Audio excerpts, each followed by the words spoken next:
വയനാട്ടിൽ നടന്നുകൊണ്ടിരിക്കുന്ന വോട്ടെടുപ്പിനിടെ വയനാട്ടിലെ LDFിന്റെയും UDFിന്റെയും NDAയുടെയും 3 ജനപ്രതിനിധികളെ ഒരുമിച്ചിപ്പോൾ നമ്മൾ കൊണ്ടുവരികയാണ്. റിയാസ് KMR അവർക്കൊപ്പമുണ്ട്. റിയാസ് KMR, അവരോട് ചോദിക്കാനുള്ള കാര്യങ്ങൾ എന്തൊക്കെയാണ്? ചോദിച്ചോളൂ, പറഞ്ഞോളൂ, കാണിച്ചോളൂ. തീർച്ചയായും MS, ഒരുപക്ഷെ തെരഞ്ഞെടുപ്പ് പോരാട്ടത്തിന്റെ ദിനം ഇങ്ങനെയൊരു കാഴ്ച അപൂർവമായിരിക്കും. സാധാരണ നമ്മൾ വികസന രംഗത്തൊക്കെ എല്ലാ മുന്നണികളും ഒരുമിച്ച് നിൽക്കുന്ന ഒരു കാഴ്ച നമ്മൾ കണ്ടിട്ടുണ്ട്. പക്ഷെ ഇവിടെ LDF ഉണ്ട്, UDF ഉണ്ട്, NDA ഉണ്ട്.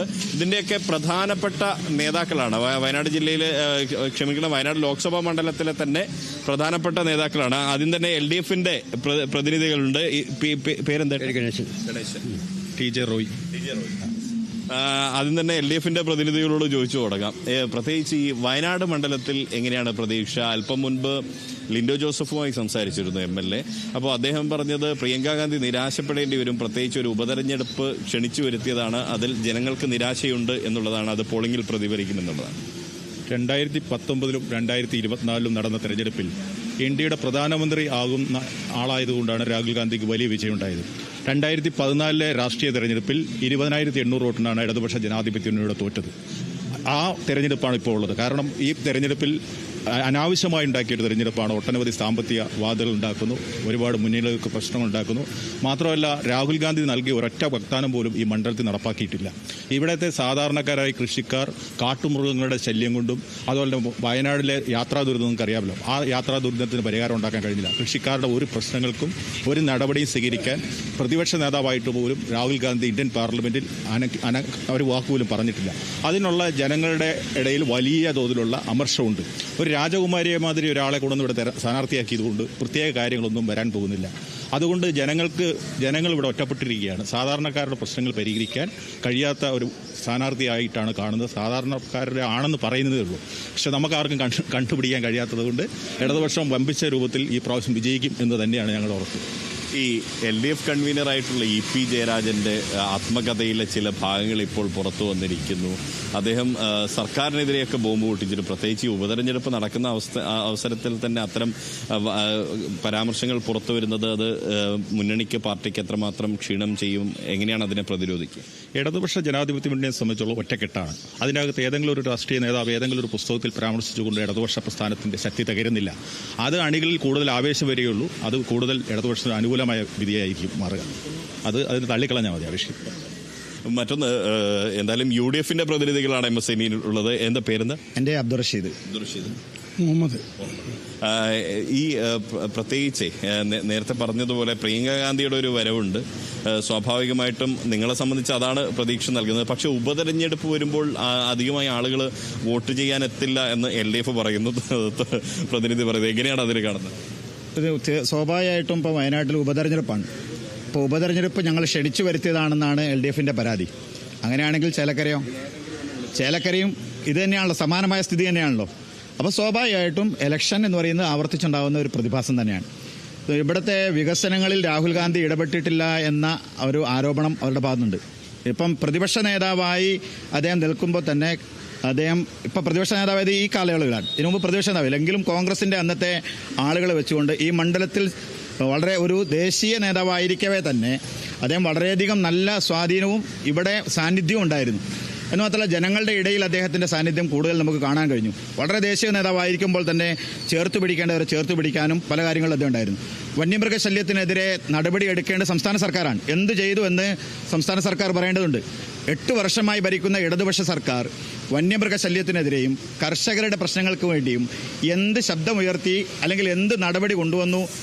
രാജ്യത്ത് ഇപ്പം നമുക്കറിയാം വളരെയധികം ബുദ്ധിമുട്ടും പട്ടിണിയും ദാരിദ്ര്യമാണ്. കാർഷിക വിളകൾക്ക് വിലയില്ല. അത് സ്വാഭാവികമായിട്ടും ഇവിടെ ഉണ്ടാകുന്ന ഉൽപ്പന്നങ്ങൾക്ക് പോലും വിലയില്ലാത്തൊരവസ്ഥയാണ്. ജനങ്ങളുടെ ജീവിതത്തെ അട്ടിമറിക്കുന്ന ദൈനംദിന ചെലവുകൾ ഏറെയാണ്. ഇപ്പോൾ അവർ അധികാരത്തിലേറിയപ്പോൾ ഉണ്ടായിരുന്നതിനേക്കാൾ ഏറെ നമ്മളുടെ നിത്യോപയോഗ സാധനങ്ങൾക്ക് വിലയേറെ. ഇതൊന്നും പിടിച്ചു നിർത്താൻ സിവിൽ സപ്ലൈസിനോ ഗവൺമെൻറ്റിനോ സാധിക്കുന്നില്ലെന്ന് മാത്രമല്ല, എല്ലാ ആരോപണവും പെട്ടെന്ന് ഇടതുപക്ഷത്തിൻ്റെ നയം തന്നെ അതാണ്, മറ്റുള്ളവരുടെ തലയിലേക്ക് ചാർത്തി സമർത്ഥമായി രക്ഷപ്പെടുക എന്നുള്ള ഒരു നയമാണ്. ഞങ്ങളെ സംബന്ധിച്ചിടത്തോളം നേരത്തെ ഞങ്ങൾക്ക് രാഹുൽ ഗാന്ധി രണ്ടാമത്തെ തെരഞ്ഞെടുപ്പ് 3 ലക്ഷത്തെ വോട്ടിൻ്റെ ലീഡിനാണ് ജയിച്ചതെങ്കിൽ ഇതിൽ 5 ലക്ഷത്തിൽ പരം വോട്ടുകളുടെ ലീഡിന് ജയിച്ചു പോകും എന്ന കൃത്യമായ ഒരു ആത്മവിശ്വാസം ഞങ്ങൾക്കുണ്ട്. തീർച്ചയായും നേടുക തന്നെ ചെയ്യും. മറ്റൊന്ന് ഈ സത്യൻ മൊകേരിയാണ് ഇവിടുത്തെ സ്ഥാനാർത്ഥി. സത്യൻ മൊകേരി 2014 മത്സരിച്ച സമയത്ത് 39% വോട്ടാണ് അന്ന് നേടിയത്. അന്ന് ജയിച്ച MI ഷാനവാസ് 41% മാത്രമേ ഉള്ളൂ. ചെറിയൊരു ശതമാനത്തിന്റെ വ്യത്യാസമേ ഉള്ളൂ. അങ്ങനെ ഒരു ശക്തനായ എതിരാളിയാണ്. അന്നത്തെ സാഹചര്യവും ഇന്നത്തെ സാഹചര്യം വ്യത്യാസമുണ്ട്. ഇന്ന് കേന്ദ്ര ഭരണവും കേരള ഭരണവും ജനങ്ങൾ മടുത്ത് ഇതൊന്ന് ഇറങ്ങിപ്പോയാൽ മതി എന്നുള്ള സ്ഥിതിയിലേക്ക് ഇന്ന് രാജ്യത്തിയിട്ടുണ്ട്. ഇപ്പോൾ അദ്ദേഹം പറഞ്ഞു, അദ്ദേഹത്തിൻ്റെ ഇപ്പോൾ റോയി ഇവിടെ പറഞ്ഞു, റോയിയുടെ പാർട്ടിയുടെ വയനാട് സെക്രട്ടറിയാണ് ഇന്നലെ, വയനാട് ജില്ലാ സെക്രട്ടറിയാണ് ഇന്നലെ ഈ ഭരണത്തിനെതിരെ ഇന്നലെ തെരഞ്ഞെടുപ്പ് യോഗത്തിൽ പ്രതികരിച്ചിരിക്കുന്നത്. ഇതുപോലെയാണ് ഈ രാജ്യം നിലനിന്ന് പോകുന്നത്. ഇപ്പോഴത്തെ ഭരണം രണ്ട് ഭരണവും, കേന്ദ്ര ഭരണവും കേരള ഭരണവും അതുപോലെ ജനങ്ങൾ മടുത്ത് വെറുത്ത് ഒന്ന് ഇറങ്ങിപ്പോയി കിട്ടിയാൽ മതി എന്നുള്ള രീതിയിലാണ് മുന്നോട്ട് പോയിക്കൊണ്ടിരിക്കുന്നത്. ജനങ്ങൾ ശക്തമായി വോട്ട് ചെയ്യും. പ്രിയങ്ക ഗാന്ധിക്ക് 5 ലക്ഷത്തിലധികം ഭൂരിപക്ഷം ഉണ്ടാകുമെന്നുള്ള കാര്യത്തിൽ ഒരു സംശയവും വേണ്ട. ഇനിയിപ്പോൾ NDAയുടെ പ്രതിനിധികളുണ്ട്. എന്താ പേരെന്താ? ശൈലേഷ്. പേര് ജോസ് എന്നാണ്. BJP സംസ്ഥാന കമ്മിറ്റി മെമ്പറാണ്. തീർച്ചയായിട്ടും ഈ NDAയുടെ ഇത്തവണത്തെ സ്ഥാനാർത്ഥി നിർണയം നവ്യ ഹരിദാസാണ്. നവ്യ ഹരിദാസ് തെരഞ്ഞെടുപ്പ് രംഗത്ത് പുതുമുഖമല്ല, പക്ഷേ ലോക്സഭാ തെരഞ്ഞെടുപ്പിൽ പുതുമുഖമാണ്. നേരത്തെ K. സുരേന്ദ്രന് കഴിഞ്ഞ തെരഞ്ഞെടുപ്പിൽ വോട്ട് വിഹിതം വർദ്ധിപ്പിക്കാൻ സാധിച്ചിട്ടുണ്ട്. പക്ഷേ ഇത്തവണ നവ്യയെ ഇറക്കിയത് കുറച്ചുകൂടി മറ്റൊരു ദേശീയ തലത്തിലുള്ള ഒരു നേതാക്കളെയോ അല്ലെങ്കിൽ സംസ്ഥാന തലത്തിൽ പ്രാമുഖ്യമുള്ള ഒരു നേതാക്കളെ ഇറക്കിയില്ല എന്നൊരു ആക്ഷേപമുണ്ട്. നവ്യയെ ഇറക്കിയത് നരേന്ദ്ര ദാമോദർദാസ് മോഡി 8 കൊല്ലമായിട്ട് ഈ ഇന്ത്യ മഹാരാജ്യത്ത് 10 കൊല്ലക്കാലം ഭരിച്ചു. വളരെ സന്തോഷപരമായ രീതിയിൽ ഇവിടുത്തെ ജനങ്ങൾക്ക് ജീവിക്കാനായി. കേരളത്തിൻ്റെ ഭരണമല്ല ഞാൻ പറയുന്നത്. അതിൻ്റെ അടിസ്ഥാനത്തിലാണ് ഇപ്പം ഞാൻ സംസാരിക്കുന്നത് തന്നെ. ഒട്ടനവധി ആശ്വാസ പദ്ധതികൾ നേടിക്കൊടുത്ത കഴിഞ്ഞ ഏത് കാലങ്ങളിൽ വെച്ച് നോക്കിയാലും ഇന്നിപ്പം നടക്കുന്ന നരേന്ദ്ര ദാമോദർദാസ് മോഡിയുടെ ആ ഭരണത്തിൻ്റെ നേട്ടമാണ്. പിന്നെ ഇപ്പോൾ ഒരു തെരഞ്ഞെടുപ്പ് അടിച്ചേൽപ്പിക്കേണ്ട കാര്യം വരാൻ പോയത് നിങ്ങൾക്കൊക്കെ അറിയാം. കാരണം നമ്മൾ 5 വർഷക്കാലത്തേന് തെരഞ്ഞെടുക്കപ്പെട്ടു കേട്ടതാണ്. അങ്ങനെ ദേശീയ പക്ഷി വരുന്നെന്ന് പറഞ്ഞ പോലെ പറന്നിറങ്ങുക, പറന്നുയരുക. അങ്ങനെ മനുഷ്യൻ്റെ മേൽ ഈ ദാരിദ്ര്യത്തിൻ്റെ മുകളിൽ ഇവരെ അടിച്ചേൽപ്പിച്ചതാണ്. ഇവിടെ ജീവിക്കാൻ പറ്റുകയില്ല എന്ന് എൻ്റെ സുഹൃത്ത് പറയുകയുണ്ടായി. അത് സത്യം തന്നെയാണ്. കേരളത്തിനെ സംബന്ധിക്കുന്നിടത്തോളം ജീവിക്കാൻ പറ്റുകയില്ല. എന്ത് പറഞ്ഞാലും കേന്ദ്ര സർക്കാരിനെ കുറ്റം പറയും.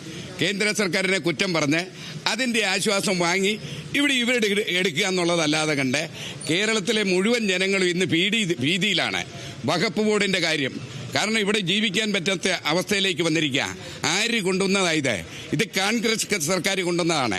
അതിപ്പം നടപ്പിലാക്കി ജീവിച്ചുകൊണ്ടിരിക്കുന്ന തലമുറകളായി ജീവിച്ചുകൊണ്ടിരിക്കുന്ന ആളുകൾ ആ വീട്ടിൽ നിന്ന് ഇറങ്ങിപ്പോകേണ്ട സ്ഥിതിയായിട്ട് വന്നിട്ടുള്ളത്. അത് ജനം വിലയിരുത്തും. നവ്യ ഹരിദാസ് ബഹുഭൂരിപക്ഷത്തിൽ ജയിക്കും. അതാണ് എനിക്ക് പറയാനുള്ളത്. പക്ഷേ മറ്റൊരു കാര്യം ചോദിക്കട്ടെ, ഇത്തരം കാര്യങ്ങളൊക്കെ ഉണ്ടാകുമ്പോൾ വയനാടിനെ നേരിട്ട് ബാധിച്ച ഒരു കാര്യമാണ് ഉരുൾപൊട്ടൽ ദുരന്തം. പക്ഷേ കേന്ദ്ര സഹായം ഉണ്ടായില്ല എന്നൊരു ആക്ഷേപം. അത് ആര് പറയുന്നു? കേന്ദ്രം കൊടുത്ത കണക്ക് വാങ്ങി കീശ വെക്കുക എന്നുള്ളതല്ലാകണ്ടേ. എത്ര പൈസ കൊടുത്തു കണക്ക് കൊടുക്കുക എന്ന് പറഞ്ഞാൽ കണക്ക് കൊടുക്കുകയല്ല. അവർക്ക് ഇഷ്ടപ്പെടുന്നത് നിങ്ങൾക്കറിയാവോ? 70 ലക്ഷം രൂപ ചെലവാക്കി എന്നാണ് പറയുന്നത്. 70,000 രൂപ ഒരു മരിച്ചടക്കിന്. ആ രീതിയിലുള്ള കൃത്രിമ കള്ളക്കണക്ക് എഴുതി വെച്ചാൽ ഇവിടെ ആര് വിശ്വസിക്കും? അങ്ങനെ കേന്ദ്രം ഉത്തരവാദിത്തപ്പെട്ടതാണ് നമ്മുടെ എല്ലാം നേതാവ്. അപ്പം കേന്ദ്രം പറയുന്ന കണക്ക് കൃത്യമായി കൊടുക്കാൻ കഴിഞ്ഞിട്ടില്ല ഈ സർക്കാരിനെ. ഈ സർക്കാർ പോകുകയല്ലേ വേണ്ടത്? ഈ പറയുന്ന കണക്ക് കൊടുക്കാതെ തന്നേരെന്ന് പറഞ്ഞാൽ ആ പൈസ കൊടുക്കാനിരിക്കുന്നതാണോ? അതിനൊരു ഒരു ക്രെഡിബിലിറ്റി വേണ്ടേ? അത് കൊടുക്കുന്നില്ല എന്ന് വെച്ചാൽ കേന്ദ്രത്തെ കുറ്റം പറഞ്ഞിട്ട് കാര്യമുണ്ടോ? കേന്ദ്രം കൊടുക്കാനാണെങ്കിൽ ഇവരുടെ പണി നോക്കിക്കൂടെ? എന്തായാലും 3 പേരോടും ചോദിക്കേണ്ടുന്ന ചില ചോദ്യങ്ങളുണ്ട്. ഒന്ന്, വയനാടിനെ പ്രധാനമായും ബാധിക്കുന്ന 3 കാര്യങ്ങൾ. ഒന്ന്, മെഡിക്കൽ കോളേജ് ഇതുവരെ വയനാട്ടിനില്ല. രാത്രികാല യാത്രാ പ്രശ്നമുണ്ട്. ഈ മനുഷ്യ വന്യജീവി സംഘർഷമുണ്ട്. ഇതിൽ 3 പേർക്ക് ഒരുപോലെ ഉത്തരവാദിത്വമുണ്ട്. കാരണം എന്ന് പറയുന്നത് ഇവിടെ MP ആയി നിലനിൽക്കുന്ന കാലങ്ങളായിട്ട് UDF ആണ്, സംസ്ഥാനം ഭരിക്കുന്ന LDF ആണ്, കേന്ദ്രം ഭരിക്കുന്നത് NDA ആണ്. പരിഹരിക്കാനുള്ള ഒരു ഇടപെടൽ. പ്രധാനപ്പെട്ട കാര്യം എന്ന് പറയുന്നത് ഇവിടുത്തെ യാത്രാ നിരോധനം നീക്കം. അത് കർണാടക ഗവൺമെന്റാണ് യാത്രാ നിരോധിച്ചത്. ഇപ്പം കോൺഗ്രസ് ആണ് അവിടെ ഭരിക്കുന്നത്. ഇവിടെ കോൺഗ്രസിന്റെ ഇപ്പോഴത്തെ രാഹുൽ ഗാന്ധി പറഞ്ഞാൽ ആ യാത്രാ നിരോധനം നീക്കുന്നതിൽ കർണാടക ഗവൺമെന്റ് സ്വീകരിക്കാൻ പറ്റുമെങ്കിൽ ആ യാത്രാ നിരോധനം ചെയ്യാം. അത് പക്ഷേ കോൺഗ്രസ് ആത്മാർത്ഥമായി അതിന് ശ്രമിക്കുന്നില്ല. മറ്റൊന്ന്, കാർഷിക മേഖലയിലുള്ള കൃഷി വകുപ്പ്, വനവകുപ്പ് കേന്ദ്രത്തിന്റെ പരിധിയിൽ വരുന്നതാണ്. അതിനെ സംരക്ഷിക്കുന്നത് മാത്രമേ സംസ്ഥാനങ്ങളുടെ പരിധി വരുള്ളൂ. കേന്ദ്രത്തിൽ 1977 1972 കോൺഗ്രസ് ഗവൺമെന്റ് കൊണ്ടുവന്ന ബില്ലുണ്ട്. ആ ബില്ല് ഭേദഗതി ചെയ്യണമെങ്കിൽ ഇന്ത്യൻ പാർലമെന്റിലാണ് ഭേദഗതി ചെയ്യേണ്ടത്. ആ പാർലമെന്റിൽ ഭേദഗതി ചെയ്യണമെങ്കിൽ എംപിമാരാണ് നേതൃത്വം കൊടുക്കേണ്ടത്. അതിന് രാഹുൽ ഗാന്ധി പോലുള്ള പ്രതിപക്ഷ നേതാവായിട്ടുള്ള രാഹുൽ ഗാന്ധി അതിന് ശ്രമം നടത്തുന്നില്ല. BJP അതിന് ശ്രമം നടത്തുന്നില്ല. ജനങ്ങളെ എത്രയും ദുരിതത്തിലാക്കുക എന്ന സമീപനമാണ് അവർ സ്വീകരിക്കുന്നത്. അതോടൊപ്പം മറ്റൊരു വികസനം എന്ന് പറയുന്നത് മെഡിക്കൽ കോളേജിൽ ആവശ്യമായിട്ടുള്ള എല്ലാ ക്രമീകരണവും സംസ്ഥാന ഗവൺമെന്റ് ചെയ്യുന്നുണ്ട്. മെഡിക്കൽ കോളേജ് നന്നായ രൂപത്തിൽ അടുത്ത ദിവസം തന്നെ അതിന്റെ പ്രവർത്തനങ്ങൾ നന്നായി നടക്കും. നാളെ നീളെ അതിന്റെയൊക്കെ ഒരു പരിമിതികളുണ്ടല്ലോ. നിങ്ങൾ പറയുന്ന മാതിരി ഒറ്റ ദിവസം കൊണ്ട് നമുക്ക് മെഡിക്കൽ ഉണ്ടാക്കാൻ കഴിയില്ല. ഇപ്പം തന്നെ 7 ലക്ഷം സ്ക്വയർ ഫീറ്റിലധികം ബിൽഡിംഗ് ഉണ്ടായി കഴിഞ്ഞിരിക്കുന്നു. ബാക്കി ഡോക്ടർമാരെ ആവശ്യത്തിന് നിയമിച്ചുകൊണ്ടിരിക്കുകയാണ്.